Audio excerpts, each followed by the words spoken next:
Josh, glad you're here, brother. We have a lot of background together. So everybody listening, Josh's been a good buddy of mine for a lot of years now. One of the first people I met when I moved to Nashville. So, and from day one, you definitely impacted me. I want all of our listeners to kind of hear your backstory. So if you could dive into that real quick, then I want to kind of go into the last year or two, which eventually led to the book you're launching now. And I think our listeners will love that. Yeah. So, I practiced functional medicine, have for years, and what got me into it was a health crisis in my family. I think for a lot of people, whether you're in the health industry or finance or real estate, a lot of times we get into it because somebody impacts our life in a positive way, and we want to help pass that on to others. And so for myself, seeing my mom go through the conventional medical system and lose her hair in chemotherapy, how sick she got, that made me say in my head, there's got to be another way, a better way. And so even from a very young age, I became very health conscious, which eventually led me into studying natural medicine, getting my degree. Later on, I ended up going to Johns Hopkins University, getting extra training there, more into leadership. But my mom was diagnosed with cancer again later on. We did an all natural approach. She was able to heal using, through juicing and taking herbs like turmeric and reishi mushroom and a number of things. And so that eventually caused me to open up my clinic in Nashville, a functional medicine clinic. And we did everything from chiropractic to blood work analysis and nutrition consultations, physical therapy, and really just saw amazing results. People reversing conditions like type 2 diabetes, people losing a lot of weight, people reversing certain autoimmune conditions, hypothyroidism. And I really loved what I did. And I just continued to want to help more and more people. And so, over the years, I started getting more business savvy, learning about how do I impact people in a greater way. That led me to start a newsletter, eventually a radio show, which then turned into a podcast and a health website that eventually was getting 20 million unique visitors a month. So at one point it was the top number one natural health website out there. And so started pouring into that. And then as our business grew, it was kind of crazy, Sten, my business, and this wasn't my original intention. I got into functional medicine because, I wanted to help people like my mom get healthy, but I also realized if I went online, I could help more people. And the business really grew. I think a big part was because I was so purpose driven and mission driven. We went from,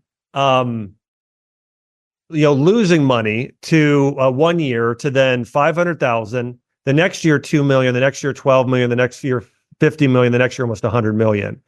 So it was over 5 years. We went from 500 to 100. I mean, it was a 20x or more in a really short period of time. And, I think that we hit the Inc. 5000 list. We were the number one growing company in Tennessee. And I just say all that to say, there are just some really basic things that I started doing that really helped. I think the biggest thing I was really conscious of is the team makes all the difference in the world. So I always tell people, start with why. Number one, what is your why?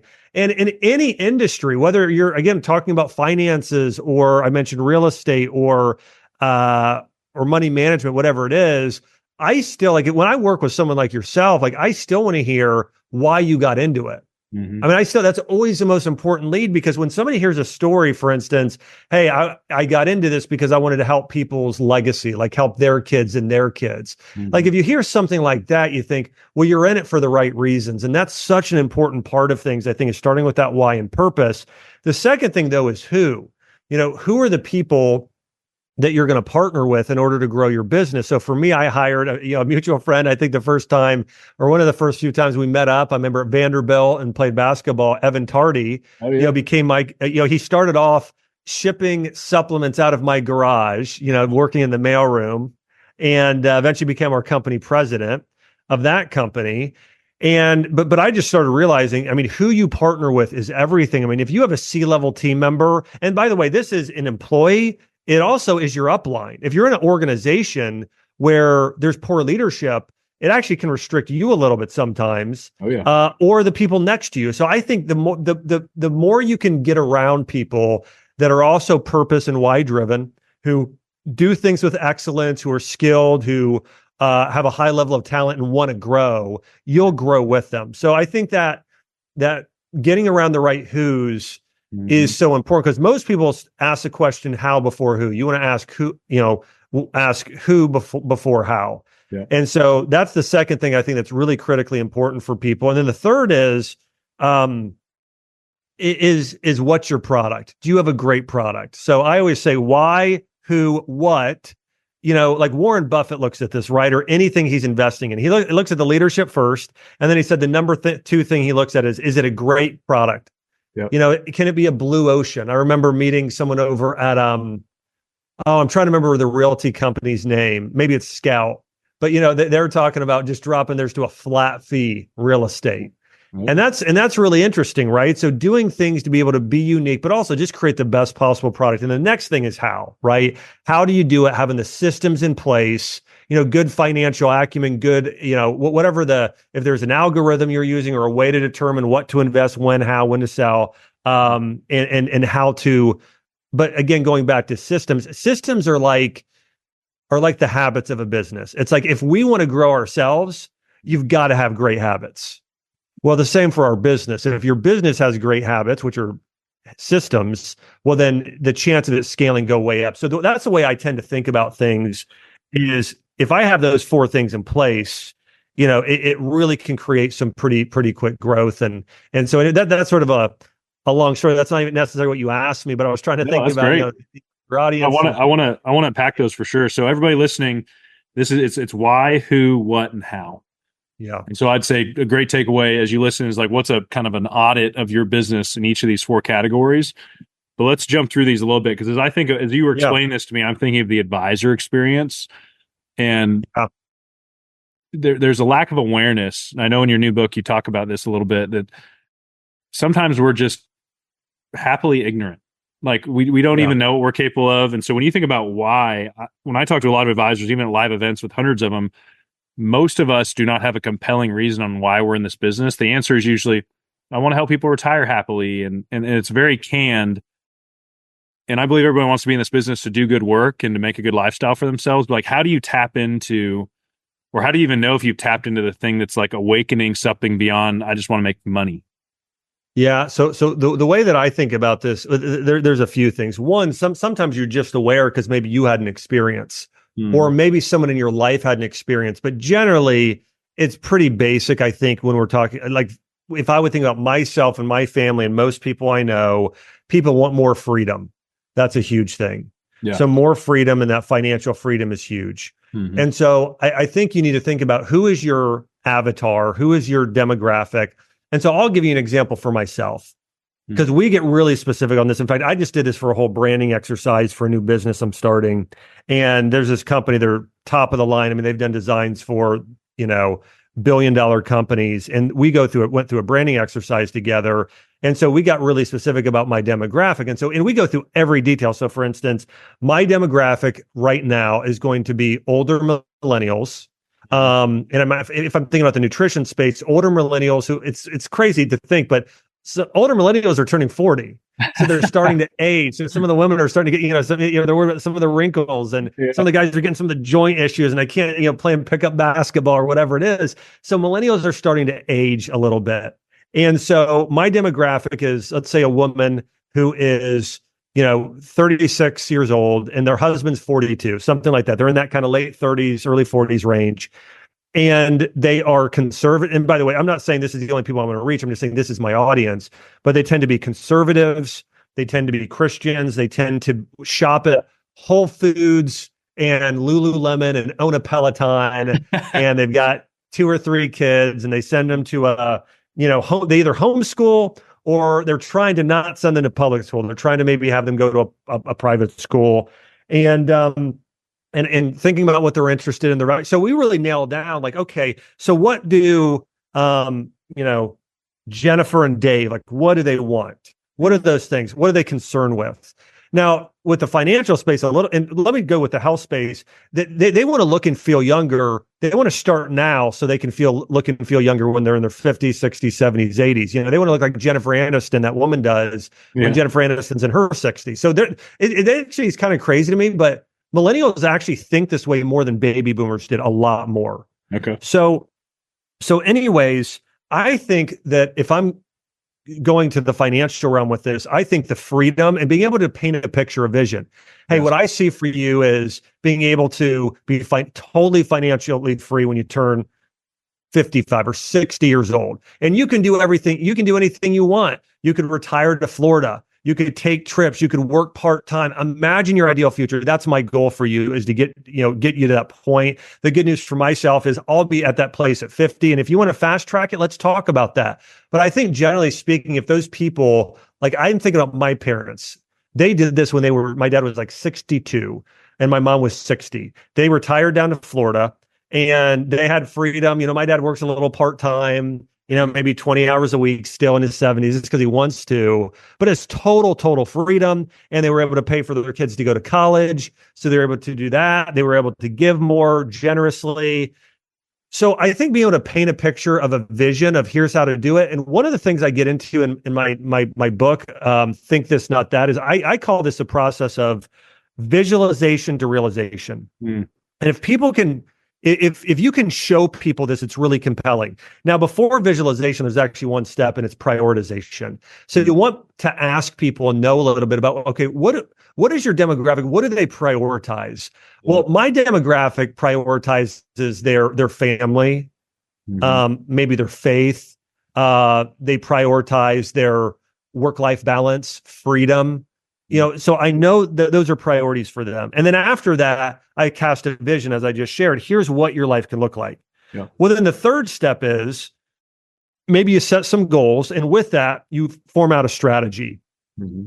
And so in order to do this, it's, hey, this is how much we'll need to save at, this is how much we can earn at a 8% growth rate or whatever, whatever number you pick or show them.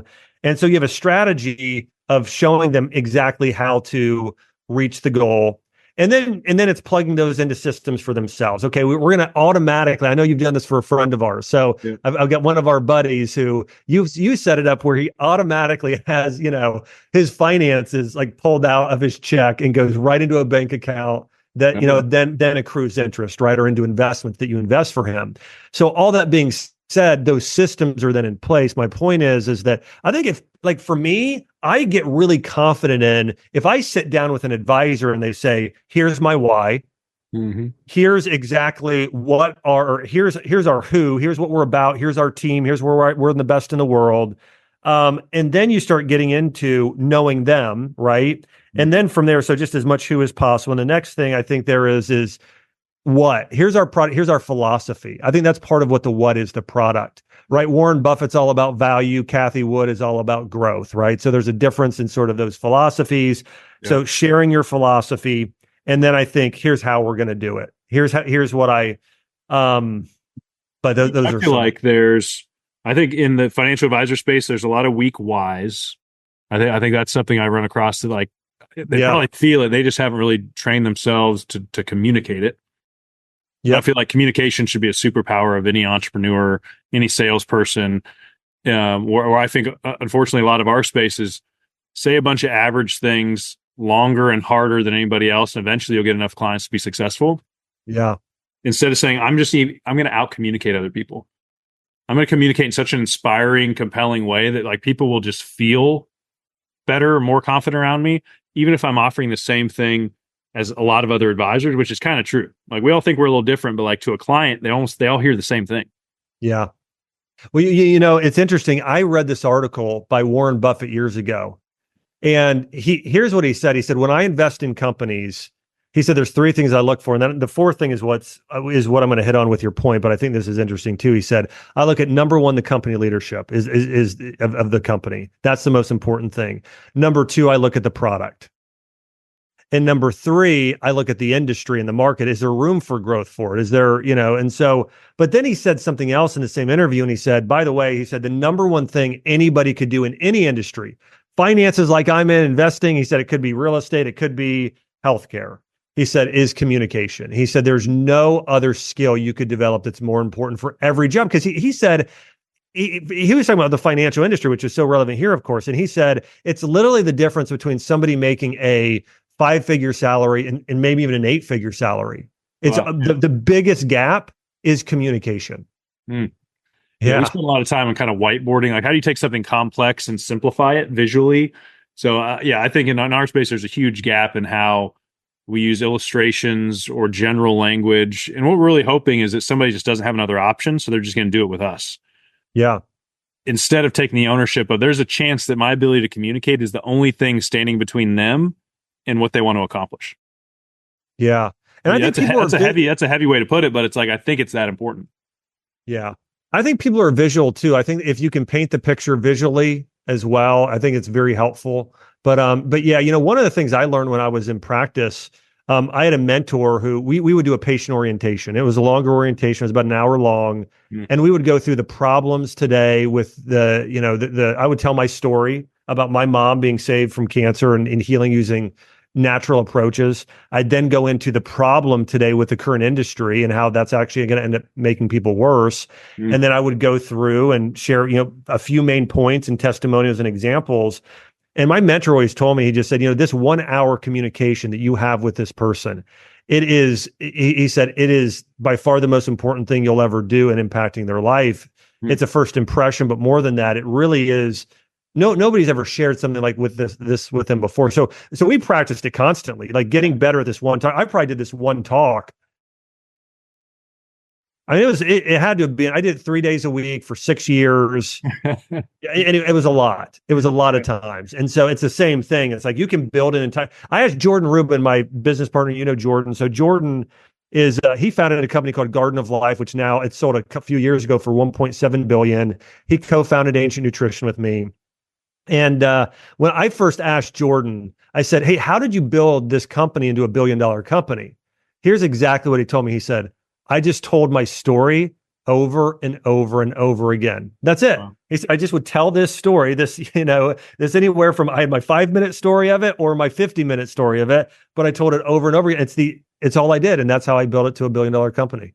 Wow. Well, I love that. Yeah. So let's jump into the book a little bit. Think This, Not That. Love that title. If there was two things, I highlighted self-awareness. You have a chapter, kind of a mindset shift on that. And then the opinions to principles. Would you unpack those two for us? Yeah. Can I unpack three? Yes. Let me start with another one. Well, I want to unpack this one because I think this is a big one for a lot of people. It's around limiting beliefs and you overcoming yours and helping your clients overcome theirs. Nice. Because it's critical. I mean, if anyone that's a good communicator as well, just as we were talking about this, you answer the questions before they ask them. Like your presentation to be where by the end, they don't what they're going to ask, what their hesitancies are, what their limiting beliefs are.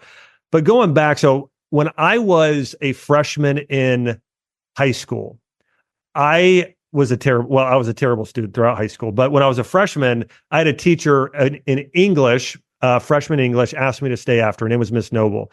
And she said, Josh, what do you want to do after high school? And I said, well, I want to be a doctor. Because my mom the year before had gone through chemotherapy and cancer. So I really wanted to help people get healthy. And she laughed out loud when I told her that. And she said, Josh, with your GPA right now, you'd never get into med school. She said, my daughter had a 3.8 GPA at Ohio State. She barely got in.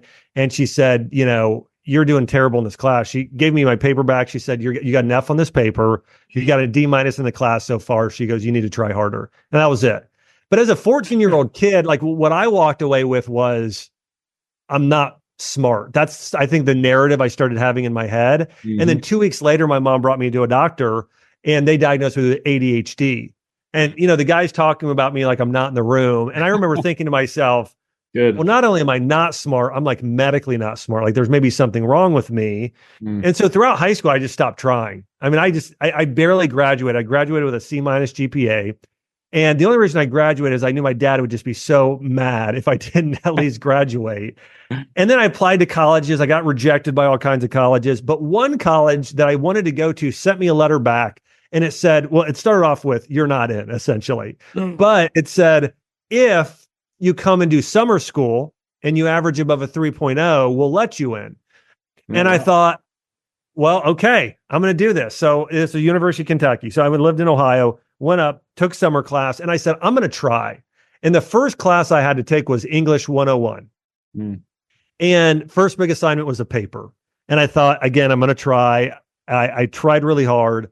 And then I had the teacher, Miss Williams, and she said, Josh, would you stay after class? And I thought, oh no, not this again. Yeah, here we go. And she said, hey, what's your major? And I said, I haven't picked a major. She said, well, I think you should consider being an English major or a journalism major because I think you're a really great writer. She said, you got the highest grade in the class and, great job. And I walked out of there. And for me, it was like, I call it like a mindset transplant. Like I believe for 4 years, I was not smart. I wasn't capable. Like I might as well, just try to barely get by. And then I had one teacher tell me, hey, you're good at something. And then in college, I got above a 3.0. I later, this recently went to Johns Hopkins University, got a 3.9 GPA, built some big businesses. And all that being said, none of that to boast, but just to say, like, if I wouldn't have overcome this one single limiting belief, I wouldn't have even gone to college or become a doctor, done any of this. Yeah. So I just wanted to share with everybody, like most people have something. That's right. Like in it could be about your relationships, it could be about yourself, it could be about other people, it could be about an industry. For instance, I guarantee there's a few people listening to this when we brought up the communication thing, and they said to themselves, "Well, I'm just not a good communicator." Or I'm never going to be a good communicator. It's just not true. There are people who are amazing communicators now that were just terrible in the beginning. So all that being said, identify what are your biggest beliefs that are holding you back, write those down, become aware of those, and think about what you should think, right? What would Warren Buffett think? How does he think about this? Like, I don't know that Warren Buffett or Charlie Munger were naturally like these great orators, communicators, whatever. I just think that they've over time talked enough and they worked on it and they created a really great conversational. So, I mean, I loved watching clips of them, doing their quarterly, quarterly meetings and breakdown, to the shareholders. So all that being said, well, I love that. I love that challenge. I think everybody listening has something. And if, as you listen to Josh say that, if you felt like, no, I think I'm good, that should also be a trigger that you're probably unaware. And so if anything, there's an exercise of like, hey, if you can write stuff down, great. Like you are aware now that there's something to work on. If you think you're great, if you feel like you're a great communicator, but you don't have the business you want to have, like there's some piece there that's probably a blind spot that you should probably at least have 2, maybe 3 that you're like, I know these are things that I stumble on because we all have them. Yeah, I totally agree. And this is one of the things I really dive into in the book and go through. Here's exactly how you shatter your limiting beliefs and grow from it. And I had others too. I had limiting beliefs about myself. I wasn't smart, overcame that. Later on, I realized at one point I had a limiting belief around people. I went through a phase where it was really hard to get people to change. So I thought, gosh, people don't change. Well, that's a really bad thing to start thinking because as a doctor, if I don't think people are going to change their diets and get healthier and better, I'm not going to necessarily give it my full effort. And I realized this is a really bad belief for me to have. Wow. And I had to go shatter. And one of the ways I did it is I started thinking about, I changed. I started thinking about all the patients that radically changed and transformed and started reading books about people changing. So anyways, and people could have, like, we have a mutual friend, I'm thinking about him. And he told me one of his limiting beliefs is like money doesn't grow on trees. There's only so big a piece of the pie, right. Because and it all starts with childhood. It tends to be your parents or a teacher or coach or whatever. But okay, so the next one, awareness. I want to start off here giving an example of, there's a great study. And it's called the Batman study. Yeah. And so probably the greatest title of a study ever, but these psychologists took kids and they put them into 3 groups, and they had them go and do an activity of building and creating something. And they wanted to see the work ethic of these kids based on 3 different prompts. Okay. On how much effort and success they would have at doing this thing. And the first group, they wanted to tie it to identity. And so the first group, they said, okay, we're going to have you go in and do this exercise, and just, give it your all. Okay, great. And then the kids would work for a little bit. And then they said, hey, when you're done, go and play. So then they would go and play. The second group, they did a practice called self-distancing. So they said, Johnny, hey, we want you to think about yourself in there. Are you giving it your all? Are you trying hard? That sort of thing. And so he went in there, and then that person worked about 16%. I want to say it was like 13 to 16% harder and longer by just becoming self-aware. That was the whole thing. They helped them become self-aware, these kids. I think these were 6-year-olds. Actually, it was two groups, 6 years and 8-year-olds. And then they had a third group. And they said, hey, who is your favorite superhero or favorite character? It was Princess Jasmine. And then one of the boys was like, I'm Batman. And that's where they named the study from, of course. And so these kids did another like 10 to 13% better effort than even when they were self-aware, because they were aware of themselves of being even greater than what maybe they thought themselves to be as Batman or the princess or the superhero. And this ties into some psychology of it's called your future self, or building stuff around your identity of who you are, to where, you know, if you believed that you couldn't fail, or if you believed you were Warren Buffett, how would you approach the client? Right? Like, would you approach the bigger client? Would you go and let people know you're the best if you believed you were him? Yeah. And the whole idea in these studies is be that person now. Like, who could you become in 10 years? If you were your best you, could you be the Warren Buffett? Could you be the Kathy Wood? Could you be the Peter Thiel? Could you be the Ray Dalio? Probably my favorite. I love Ray Dalio. So anyways, like, could you be that person? Well, now start acting like that person now, you know, and it's not being inauthentic. It's being aware of who you could become and just being that person now. So I just wanted to say, like, and when you think about the people that are at the top 1% in their fields, okay, like when I think about somebody who's really mature spiritually, if any of us spend time around a pastor or a rabbi or a priest or anyone there's this calmness about them. It's kind of hard to ruffle, but most pastors, priests, and rabbis, and because they're so spiritually mature, but it's spiritual awareness. And there's a term used about some that are very far along spiritually aware, and we call them mystics. Everyone from a Gandhi to a Jesus to a Saint Francis of Assisi to a Maimonides, very, very spiritually aware.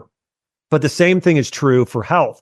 The people that actually have the best health, the thing that they mostly have in common, most of them are very aware of their own body. I can eat this, or this bothers me, or that. Like they're just aware of their body. And I would say the same thing to in anything in life. Like if you're going to have great relationships, now there's a whole area of study of this called EQ, emotional intelligence. Daniel Goleman wrote a great book on this. But emotional intelligence is being self-aware, others aware, and world aware. Like, so if you have a high level of awareness, that leads to success in relationships. And we all know people like this, right? That are very just not self-aware, not others aware. They'll say things. You're like, how could that person be so unaware of that? Yeah. But, it's just convicting for us to know. I mean, if you want to grow in any area, you got to have a high level of awareness. Is so important. And the last one is this. It really has to do with principles. And, if I were to call somebody, say this person's unprincipled, if you would go look that up in the dictionary, it basically means they have no moral standards or guides. And if you say someone's unprincipled, it's really a knock on their character. Yeah. And so one of the things that tends to happen, I love this little story. There were two men sitting on a bench, and one man looked at, and they were sitting on a bench because they were homeless. And one looked at the other and he said, "How did you get here?" He said, I didn't listen to anybody. And then he looked back at the other guy and said, "Well, how'd you get here?" He said, "I listened to everybody." So whether you listen to anybody or everybody, you're going to end up in a bad spot. You need to listen to the right people, the right person. Like, what do the top 1% of people do? So principles, I think, really is like, what are the guiding principles of your life? Like for health, I have guiding principles. Food is medicine. Eat real food. Spend a lot of time outdoors. Move as much as possible, right? There are certain things I know that are going to lead to better health. And of course, there's lots of principles and things like in the Bible, like you reap what you sow. Yeah. That's a great example. The servant of all is, the greatest of all is a servant of all. Like, so those are principles, life principles, but being very aware of like, what are my investing principles? What are the principles I'm going to operate under? Here's a crazy example of this. There is a study, this was out of Harvard, and they wanted to see why CEOs got fired. Well, the number one reason CEOs get fired is due to ethical failures, 40%. Whoa. Whereas 35% were fired for poor performance. Wow. So, I mean, more people are failing due to character issues, poor character, being unprincipled, than they are just not having the skill to actually perform. And so I think it's just really important for people to really think through, like, what are my life principles? What are those principles? And this is a good thing to do as a family. Like, what are our family principles? What are my health principles? What are my business principles that I'm going to operate under? And this is something I go through in the book. And I bring up, we really touch on finances here. Because I'll give you an example. I was really blessed early on to meet people like, I had a mentor of mine, amazing Jewish man, who taught me some really good, sound financial principles. He built a really successful clinic, and he told me, he's like, stay out of debt, and invest in real estate early on, that sort of thing. And it was just such good advice. I'm just so grateful for it. And then I met Dave Ramsey, got some advice from him. Met Jordan Rubin, got some great advice from him. And so it's like, well, what are some of these principles? Well, of course, Warren Buffett shares his, like, I love his one principle, which is, when do you invest? When there's blood in the water, right? That's when you start going all in. But that's a principle, right? So anyways, operating by those principles. And that's one of the things you want to share, as we talked about the why and the who and the what and the how. The what and the how in particular, those philosophies, those principles, sharing those with people so people understand those, I think, can be helpful. But that's a big part of sort of the idea behind those principles. But again, here's what most people do. Most people are led by propaganda in the news. Like, what did Jim Cramer say? Who cares? I don't think he probably knows that much. I don't know much about Jim Cramer. My point is, like, who's more successful, Jim Cramer or Ray Dalio and Warren Buffett? Yeah. It's like, I'm not going to listen to the media, the newspaper. This is crashing, the crypto guys. I'm listening to Warren Buffett and Ray Dalio if I want to be successfjust. And Warren Buffett, I love Warren Buffett. I read a lot on him. And another thing he said, hey, one person asked him how you're so successful. He's like, I just ignore all of the media hype. Nice. And so I think that's another big thing. It's easy to get caught up in. So anyways, there's some. Yeah, I think as we wrap it up, everybody go check out the book, Think This, Not That. We all need inputs. Like, we need information coming in, but we really need to discern that input. Like, are these people truly good at what they do? And I think what's tough about our business sometimes is the sources have not been there. They haven't been in the trenches like an advisor. They're sharing ideas, and a lot of advisors either kind of cut it out because they're like, I'm comfortable where I am, and you're going to stall out. You'll be on the average path. Or you just consume so much that you're in this constant state of change or questioning. Yes. And then it's more, you're measuring activity versus like quality. And so kind of as we close, what would you say to that? Well, one, I mean, again, I brought up Warren Buffett a lot here, but I mean, Warren Buffett learned the principles of Benjamin Graham, learned some other things and tweaked them early on. And I don't know that he's done hardly anything different now. For the past bigger numbers. Yeah, just bigger numbers. So yes, I absolutely agree. Love that. Yeah. So brother, man, I'm glad you're here. Everybody check the book out. We'll have to have you on again to unpack it a little bit deeper. Would love it. Well, thanks so much, Sten, for having me. And by the way, if everybody wants to I created a lot of free bonuses that go with the book. If you go into Amazon.com or any bookstore and get the book, and just if you go to Amazon, you'll get a little code once you order it. If you go to my website, joshax.com, and just plug that on the website, I created a whole a lot of free bonuses. There's a free workbook. Nice. There is a mindset masterclass. There's these cards, bonus interviews with Dave Ramsey and others on there. So you'll get, it's hundreds of dollars worth of free gifts. If people go and get the book on Amazon and just plug in that code, they'll get all that here right now too, if they do that now. But man, thanks so much for having me on. I really, really appreciate it. And you're a good friend. So yeah. Thanks again, Sten. Thanks, brother. We'll talk soon.